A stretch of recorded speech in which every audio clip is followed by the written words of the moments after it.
आज का हमारा टॉपिक है बजट। आज हम बजट के बारे में बात करेंगे। तो बजट का सीधे तौर पर मतलब क्या होता है?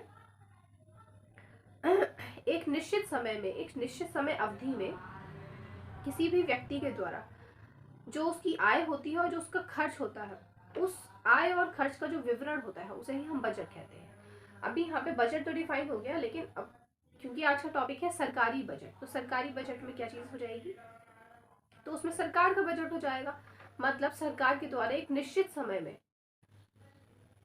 उसकी आय और उसके द्वारा किया गया खर्च का जो विवरण है उसको हम बजट कहेंगे, उसको हम सरकारी बजट कहेंगे। तो जो बजट है ये दो भागों में बट जाता है। यहाँ पे सरकारी बजट डाल देते हैं। सरकारी बजट ये दो भागों में बट जाता है। एक हमारा होता है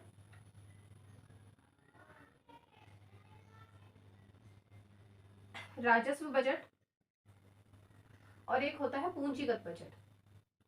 पूंजीगत बजट।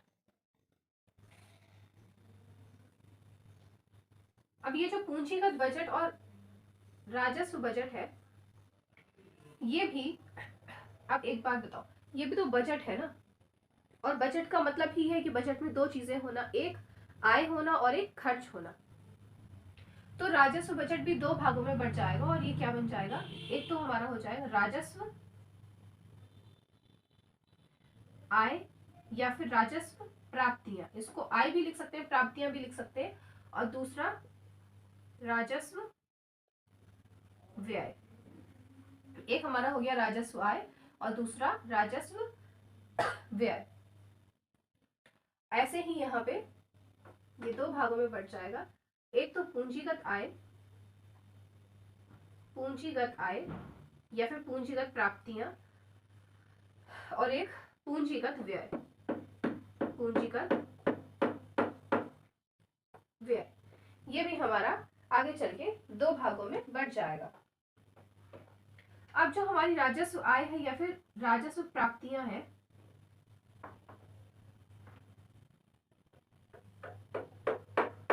राजस्व आय या फिर राजस्व प्राप्तियां हमें कैसे होती हैं? सरकार जो टैक्स लेती है उसी से तो राजस्व प्राप्तियां होती हैं। तो जो राजस्व आय है ये दो तरह की होती है। एक तो कर राजस्व आय। कर राजस्व आय,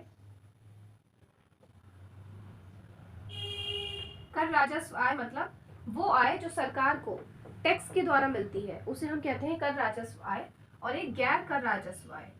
गैर कर राजस्व आय, राजस्व आय।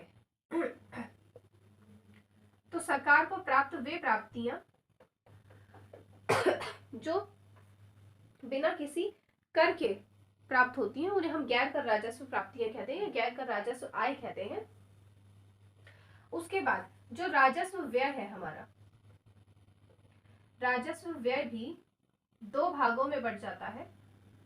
एक योजनागत व्यय। पहला योजनागत राजस्व व्यय। राजस्व व्यय। और दूसरा गैर योजनागत राजस्व व्यय। गैर योजनागत राजस्व व्यय। इन सभी के बीच में अभी अंतर देखेंगे। पहले तो इसको लिख लेते हैं। ऐसे ही जो पूंजीगत हमारी आय है, सॉरी, पूंजीगत आय या फिर पूंजीगत प्राप्तियां, कुछ भी बोल दो, लेकिन इसमें जो पूंजीगत हमारे व्यय है ये आगे चल के दो भागों में बढ़ जाते हैं। एक तो योजनागत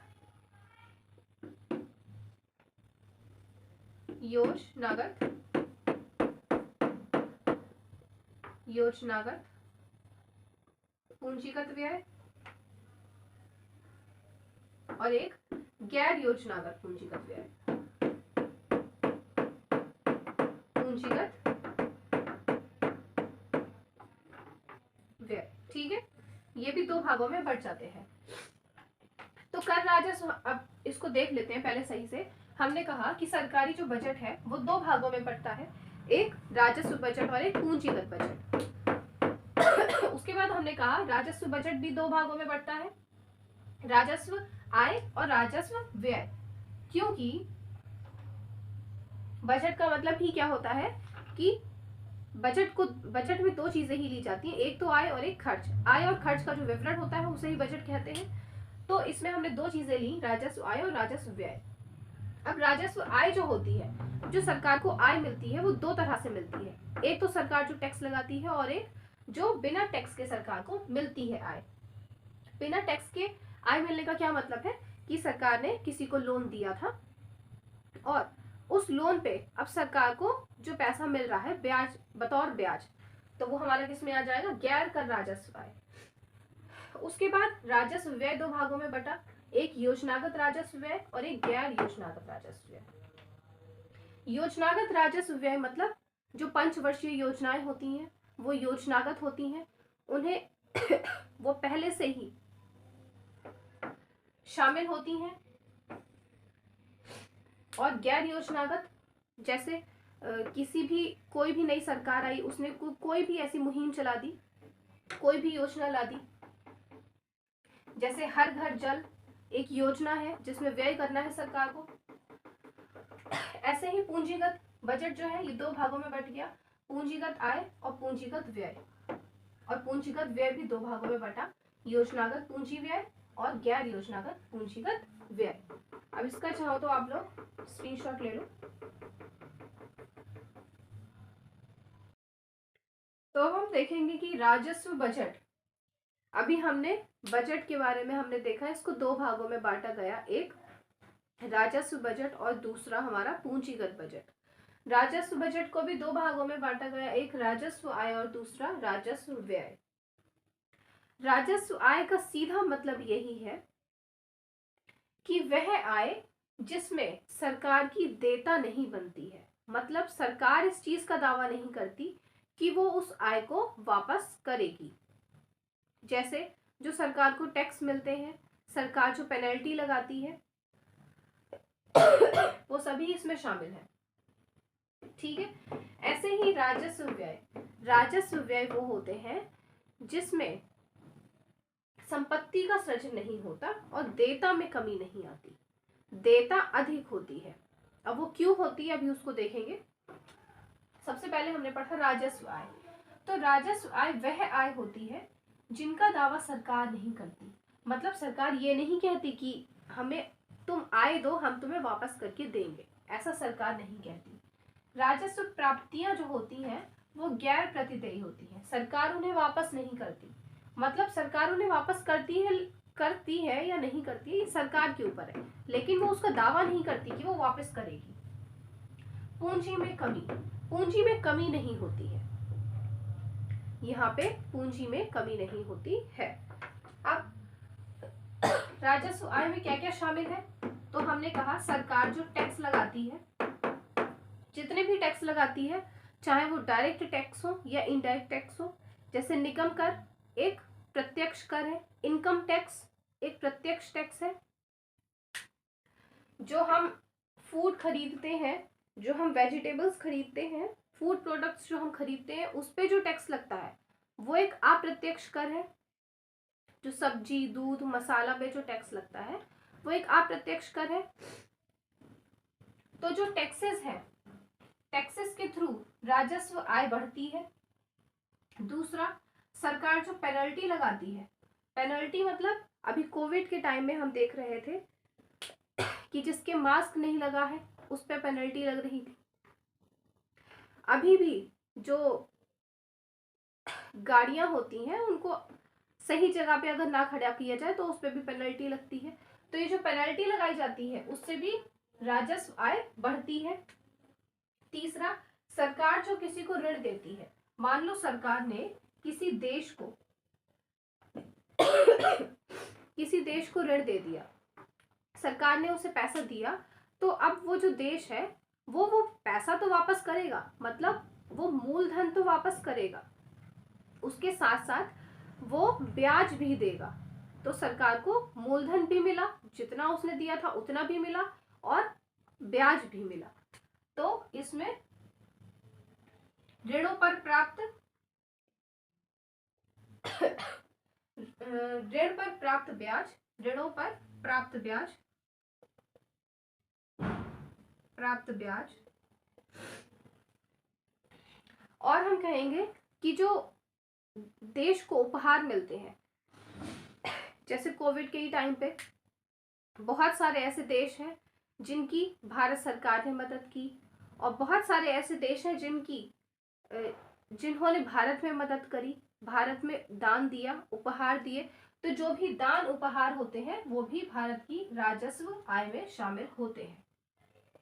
दान हो गए, उपहार हो गए, ये भी राजस्व आय में शामिल होते हैं, क्योंकि जो दान दिया है उसे हमें वापस नहीं करना।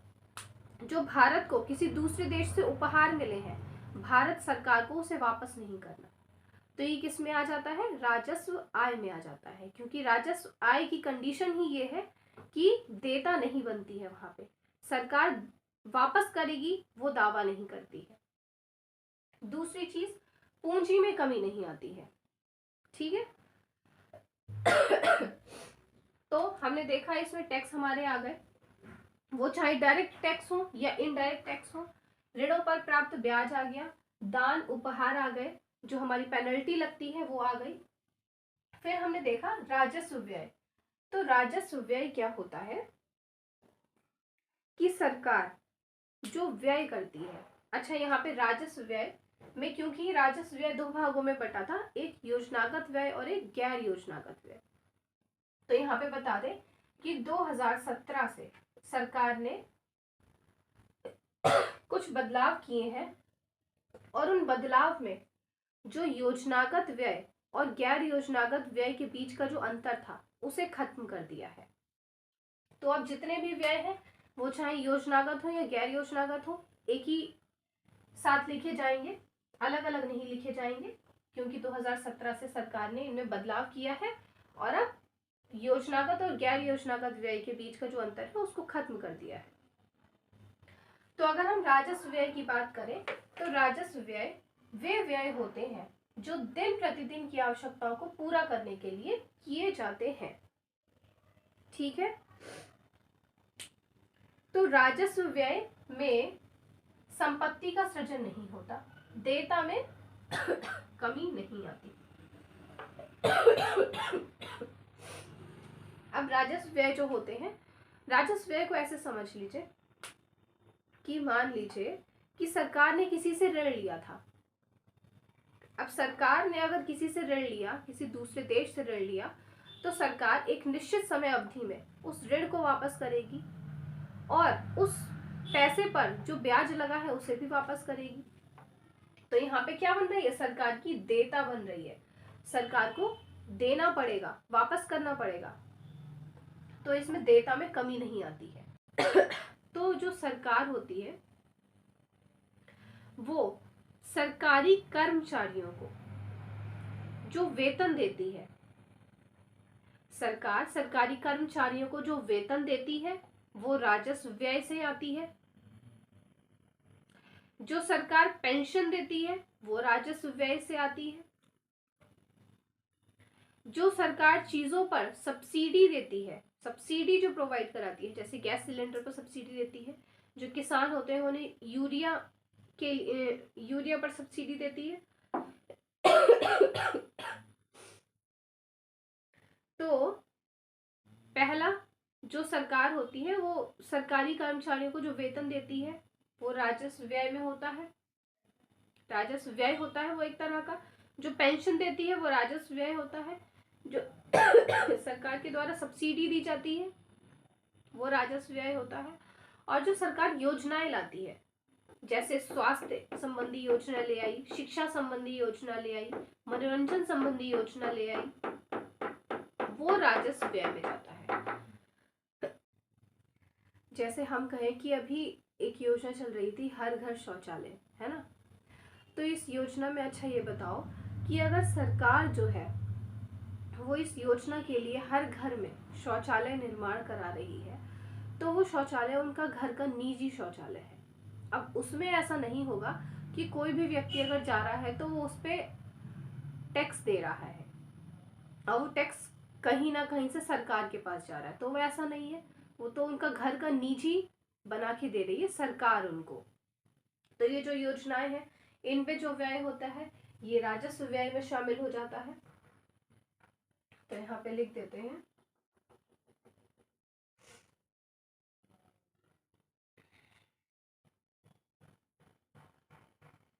जो वेतन मिलता है,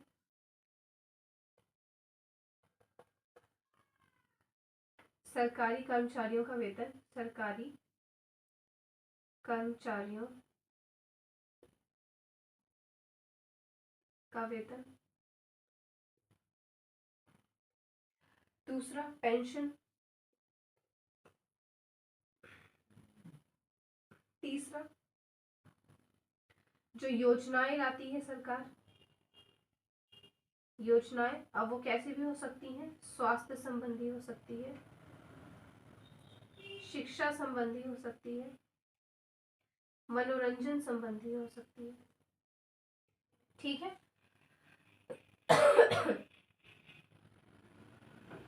और चौथा हम कहेंगे जो सरकार सब्सिडी प्रोवाइड कराती है,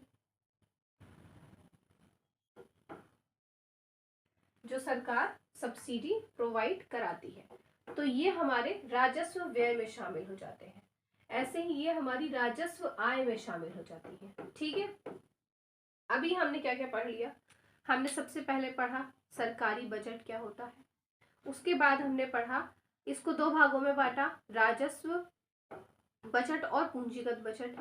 उसके बाद हम राजस्व बजट पे आए और हमने राजस्व बजट के जो दो भाग थे, एक राजस्व आय और राजस्व व्यय, वो हमने पढ़ा।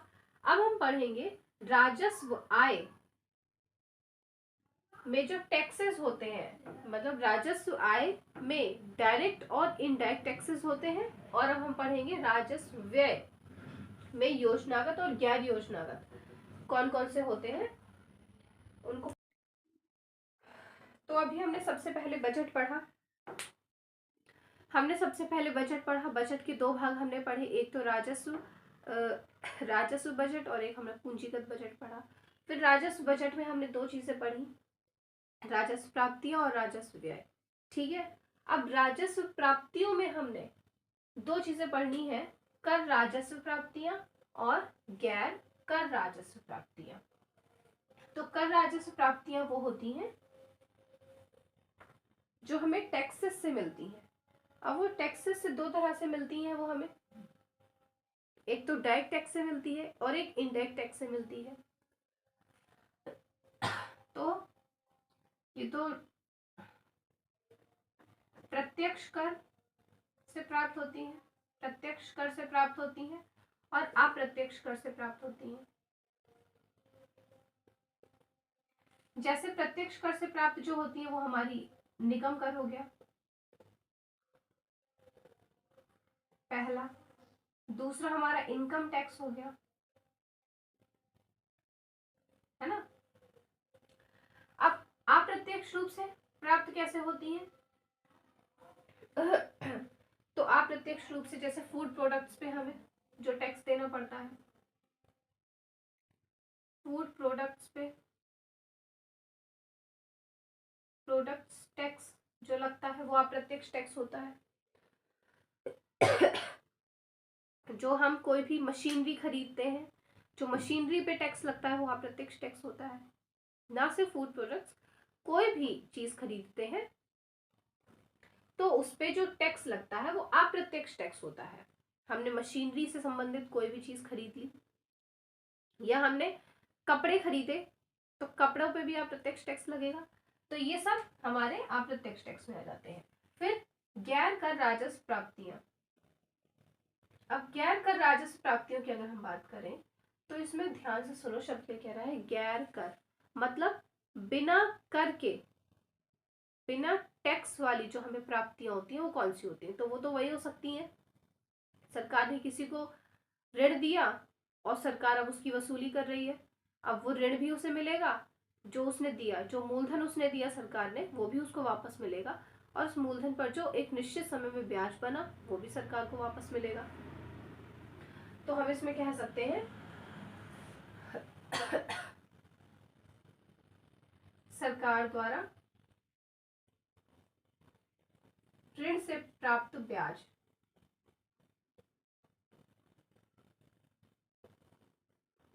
ब्याज पहला। दूसरा,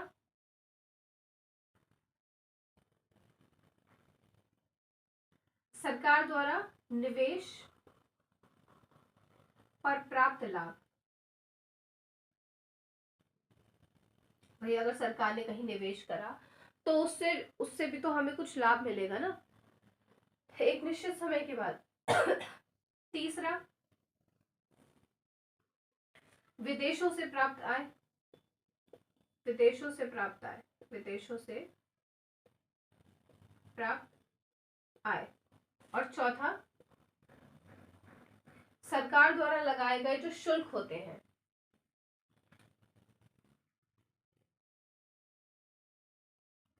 मतलब सरकार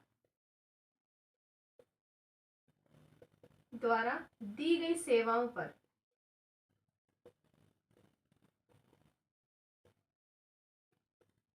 प्राप्त शुल्क।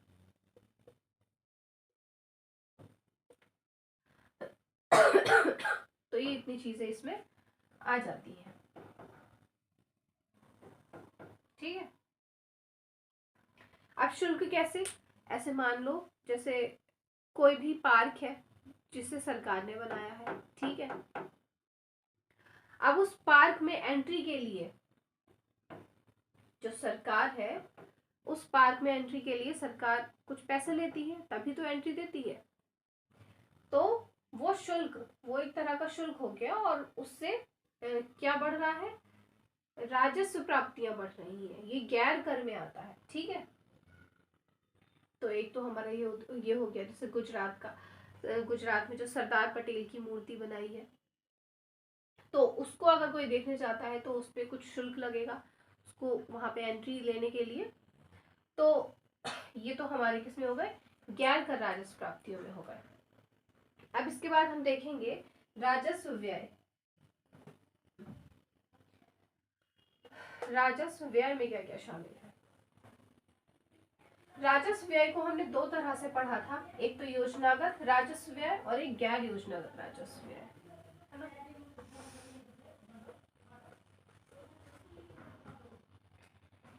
तो हमने पढ़ा राजस्व व्यय दो तरह से हमने पढ़ा था,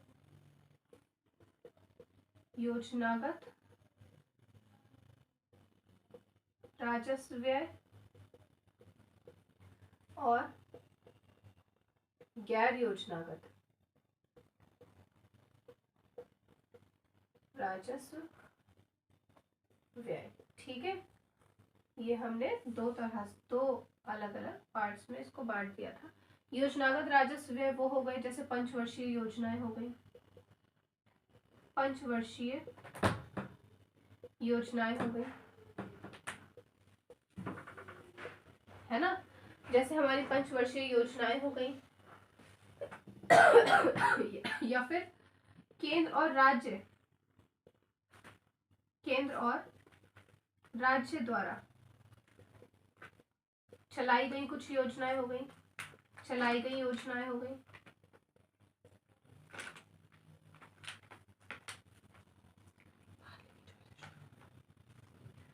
तो उसके बाद हमने पढ़ा गैर योजनागत। अगर गैर योजनागत राजस्व व्यय की अगर हम बात करें तो गैर योजनागत राजस्व व्यय में हम देखेंगे कि देखो, जो गैर योजनागत राजस्व व्यय है जिसमें योजना नहीं बनाई और वो राजस्व व्यय है, मतलब राजस्व से खर्चा हो रहा है, तो वो कैसे होगा। मान लो सरकार ने किसी से उधार ले लिया, अब वो उस उधार की वसूली करे, मतलब उधार वो वापस, सरकार ने किसी से उधार लिया तो सरकार वो पैसा उसे लौटाएगी, उसके साथ एक निश्चित समय में जो ब्याज लगेगा वो भी सरकार को देना है। तो ये क्या हो गई, तो हमने कह दिया कि सरकार जो ब्याज अदायगी करती है, ब्याज अदायगी करती है, ठीक है। दूसरा, सरकार जो सब्सिडी देती है।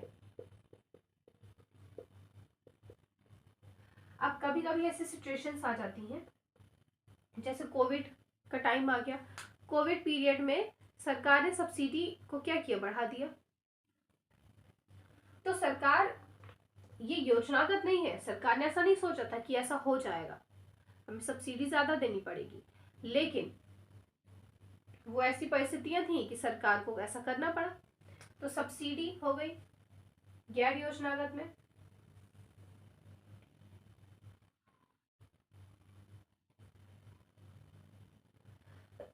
अगर कोई भी राज्य किसी संकट की स्थिति में है तो सरकार उसे अनुदान देगी, तो वो किस में आ गई, गैर योजनागत। अब योजना तो नहीं बनाई थी सरकार ने कि उसे किसी राज्य को दान देना पड़ेगा, जैसे किसी भी राज्य में बाढ़ आ गई है ना, किसी भी तटवर्ती राज्य में बाढ़ आ गई तो सरकार उसको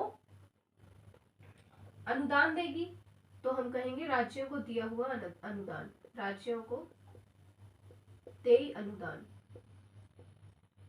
गैर योजनागत हो गया। चौथा,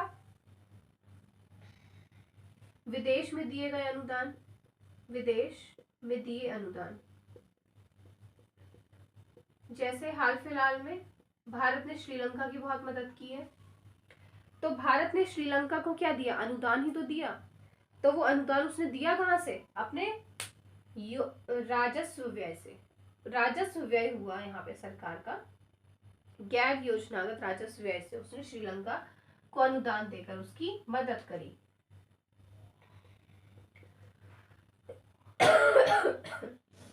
रक्षा संबंधी जो व्यय होते हैं, रक्षा संबंधी व्यय होते हैं,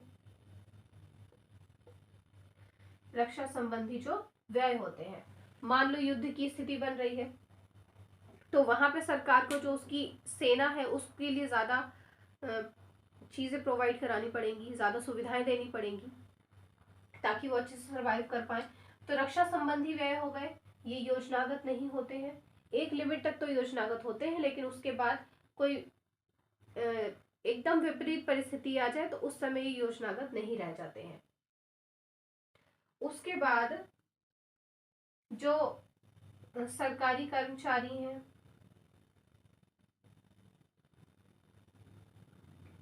का वेतन हो गया, भत्ते, तो ये सारी चीजें इसमें शामिल हो जाती हैं, किसमें, राजस्व व्यय में। जो योजनागत राजस्व व्यय और गैर योजनागत राजस्व व्यय में ये सारी चीजें शामिल हो जाती हैं।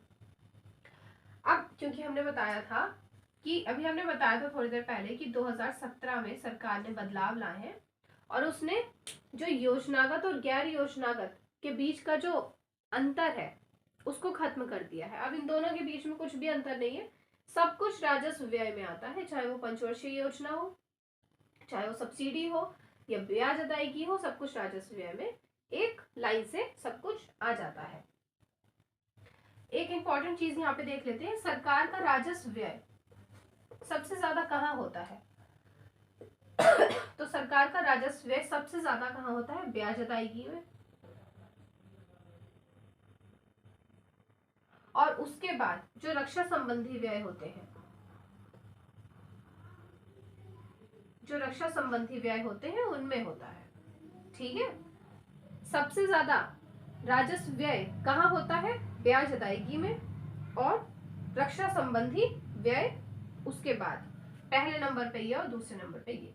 अब इसके बाद हम पढ़ेंगे पूंजीगत, पूंजीगत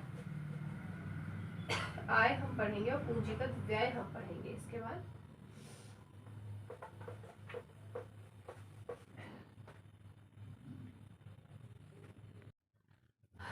अब हम पढ़ेंगे पूंजीगत बजट। हमने अपना राजस्व बजट पूरा कंप्लीट कर लिया। सबसे पहले हमने बजट को दो भागों में बांटा, राजस्व बजट और पूंजीगत बजट। हमने राजस्व बजट को हमने पहले लिया, उसको हमने पूरा अच्छे से कंप्लीट किया। हमने उसमें राजस्व बजट में दो चीजें पढ़ी, एक राजस्व आय और राजस्व व्यय, ठीक। राजस्व आय को हमने दो भागों में बांटा, कर राजस्व आय और गैर कर राजस्व आय, ठीक है। और जो हमारे राजस्व व्यय थे उनको दो भागों में बांटा, योजनागत व्यय और गैर योजनागत व्यय। और अब हम आ गए पूंजीगत बजट पे। तो पूंजीगत आय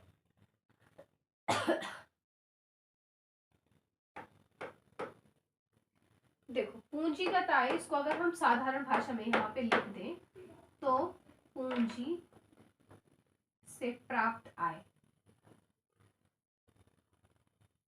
ठीक। पूंजीगत व्यय,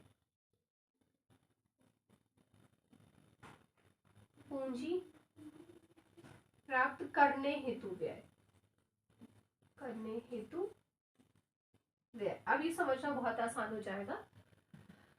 पूंजीगत आय मतलब पूंजी से प्राप्त आय, और पूंजी से प्राप्त आय तभी मिलेगी जब हम पूंजी में कुछ कमी करेंगे। ठीक है, जब हम पूंजी में कुछ कमी करेंगे तभी तो हमें पूंजी से प्राप्त आय मिलेगी। मान लो हमारे पास पूंजी थी, हमारे पास एक मान लो हमारे पास घर है, हमने उसको बेच दिया। अब अगर घर को बेचा तो घर बेचने पर कुछ पैसा मिलेगा ना, तो हमने अपनी संपत्ति जो हमारी पूंजी थी, हमने पूंजी को कम किया तो हमें आय प्राप्त हुई। तो वो किस में आ गया? पूंजीगत आय में।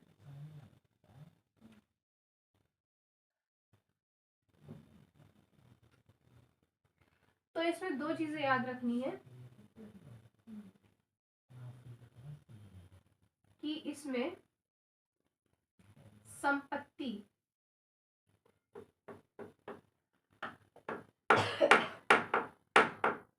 इसमें संपत्ति कम होती है, ठीक है, और देयता बढ़ती है, बढ़ती है। ठीक। और अगर हम इसकी बात करें तो इसमें दो चीजें होती हैं, संपत्ति का सृजन होता है,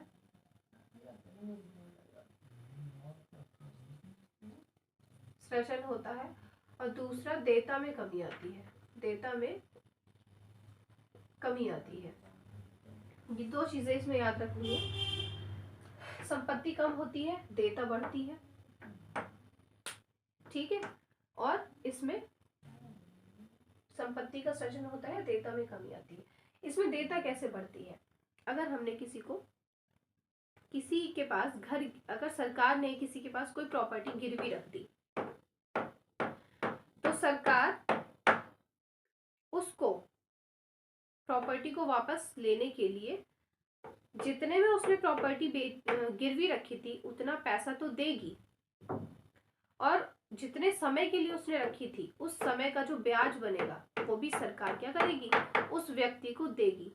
तब वो व्यक्ति सरकार की प्रॉपर्टी उसको वापस करेगा। तो अभी हमें यहाँ पे पूंजीगत आय समझ में आ गई कि पूंजीगत आय क्या होती है।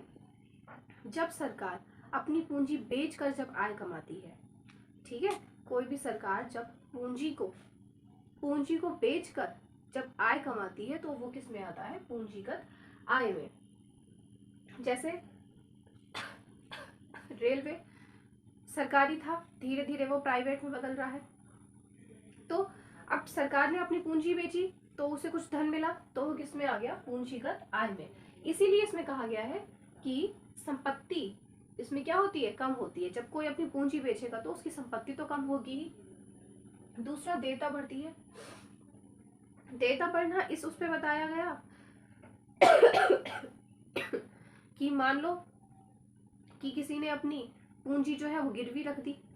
अब जब पूंजी गिरवी रखी है उसने, तो एक निश्चित समय में उसे उस पूंजी का पैसा भी देना है, और जो निश्चित समय में ब्याज लग रहा है वो भी देना है, तभी तो वो वापस मिलेगी ना उसको पूंजी। तो वो जो ब्याज उसको देना है तो वो शामिल हो जाता है कि देयता बढ़ती है ना, देयता बढ़ती है। और मान लो कि वो अगर उस चीज को नहीं चुका पाया तो वो जो पूंजी थी वो उसकी पूरी तरह चली गई, तो संपत्ति कम हो गई। पूंजीगत व्यय में देखें तो संपत्ति का सृजन होता है, देयता में कमी आती है। संपत्ति का सृजन, पूंजीगत व्यय का ही मतलब ये है कि वह व्यय जो पूंजी का सृजन करे, है ना। पूंजी का सृजन करने के लिए जो खर्च किया जाता है वो पूंजीगत व्यय है, अभी बताया था। तो संपत्ति का सृजन, तो इसमें संपत्ति का सृजन तो हो गई, देयता कम कैसे होगी? देयता कम ऐसे होगी कि इसमें संपत्ति का सृजन किया जाता है। मान लो कि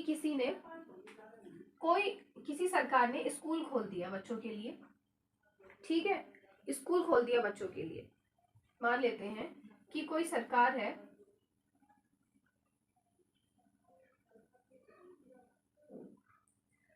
उस सरकार ने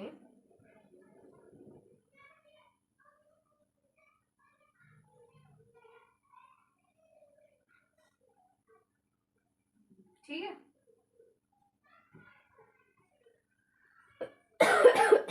कोई सरकार है, उसने बच्चों के लिए क्या खोल दिया, स्कूल खोल दिया कोई, ठीक।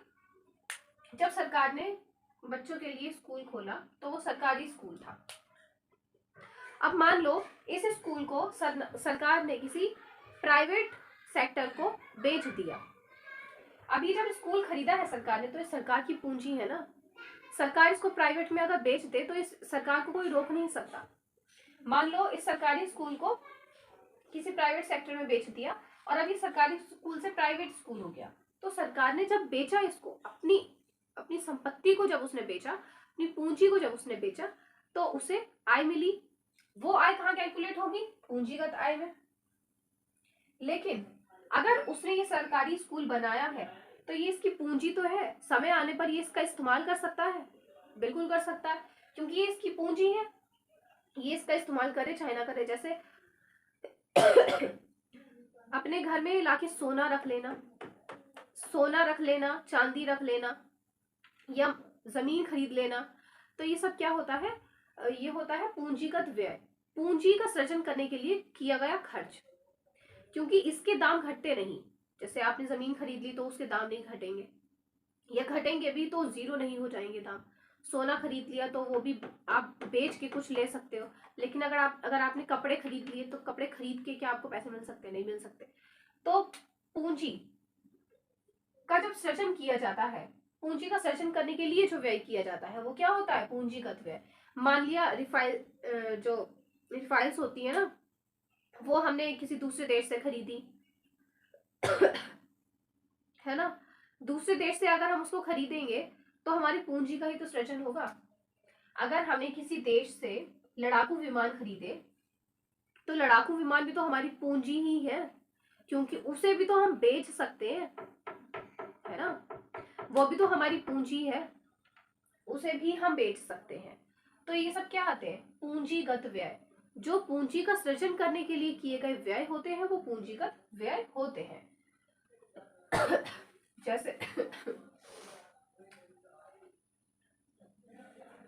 जैसे भवन निर्माण हो गया,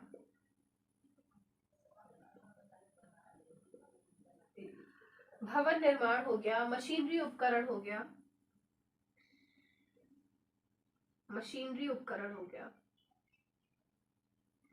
शेयर पर निवेश हो गया, जो शेयर पर निवेश किया जाता है ना, शेयर पर निवेश हो गया।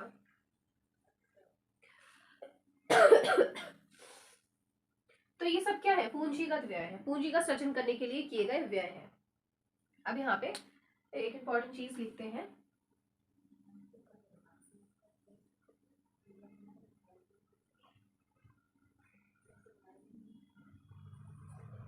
ठीक है। अब यहाँ पे नोट डाल के कुछ इंपॉर्टेंट सा लिखते हैं। अगर लोन लिया जाए, इसको हटा देते हैं, ठीक। अगर लोन लिया जाए, देखो अगर हमने लोन लिया है किसी से तो हमारी देयता बढ़ेगी। लोन अगर हमने लिया है तो लोन चुकाना भी तो पड़ेगा, है ना। तो अगर हमने किसी से लोन लिया है तो हमारी देयता बढ़ेगी। और देयता किस में बढ़ती है, हमारी देयता किस में बढ़ती है, हमारी देयता सिर्फ एक चीज में बढ़ती है, किसमें, पूंजीगत आय में। अगर लोन लिया जाए तो वो किस में आएगा? पूंजीगत आय में, पूंजीगत आय में। क्योंकि अगर हम बात करें राजस्व आय की, राजस्व प्राप्तियों की, तो उसमें क्या होती है? देयता तो होती ही नहीं है, क्योंकि राजस्व आय कैसे प्राप्त की जाती है? टैक्सेस को लेके, जो डायरेक्ट टैक्स होंगे या इनडायरेक्ट टैक्स होंगे उनको लेके राजस्व आय फुलफिल की जाती है, तो उसमें देयता तो उत्पन्न ही नहीं होती है। उसके बाद हमने पढ़ा था राजस्व व्यय। तो राजस्व व्यय क्या होते हैं? राजस्व व्यय मतलब दिन प्रतिदिन के जो काम होते हैं उनको पूरा करने के लिए जो हम खर्च करते हैं, वो राजस्व व्यय में हमारे आ जाते हैं। जैसे हमने योजनाओं पे इन्वेस्ट कर दिया, या हमने जो कर्मचारी हैं उनकी सैलरी हमने दे दी, या हमने पेंशन दे दी, तो वो हमारी किस में आ जाती है? राजस्व व्यय में। तो उसमें भी देयता में कमी आती है, उसमें भी देयता में कमी आती है। ठीक है। उसके बाद हमने पढ़ा था पूंजीगत आय, पूंजीगत व्यय। पूंजीगत आय जो होती है इसमें देयता में क्या आती है? देयता बढ़ती है, और इसमें भी देयता में कमी आती है। तो अगर लोन लिया जाए तो किसमें आएगा? पूंजीगत आय में। अगर लोन चुका दिया जाए,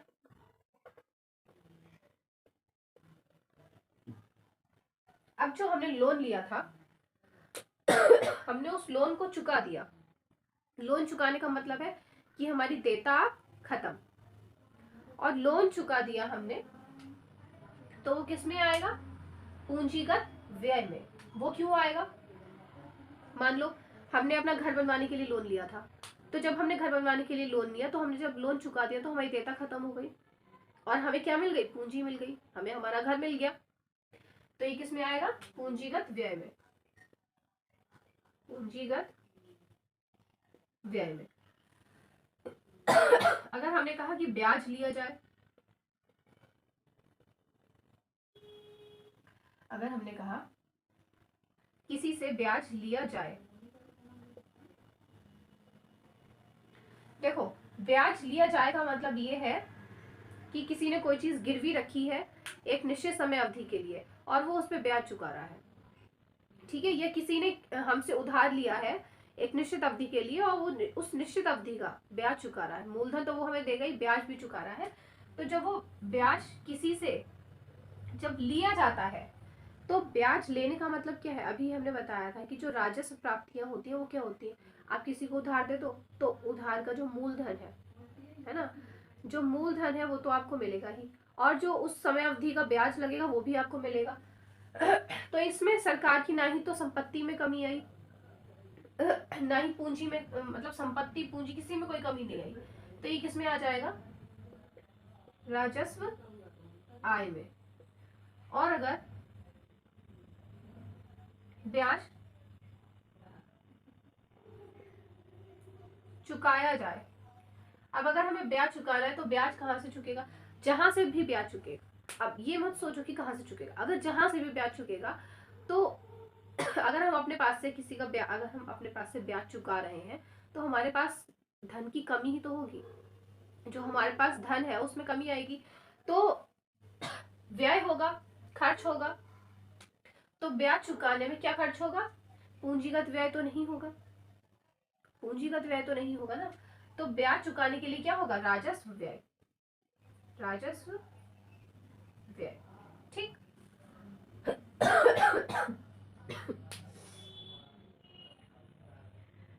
तो आज हमने बजट में दो चीजें पढ़ी हैं। बजट मतलब बजट क्या होता है, बजट को हमने पहले डिफाइन किया, उसके बाद हमने उसके दो पार्ट्स पढ़े, राजस्व बजट और पूंजीगत बजट। राजस्व बजट के जितने भी पार्ट थे वो हमने पढ़े, और पूंजीगत बजट हमने पढ़ा। तो आज इकोनॉमी के इस चैप्टर में बस इतना ही है।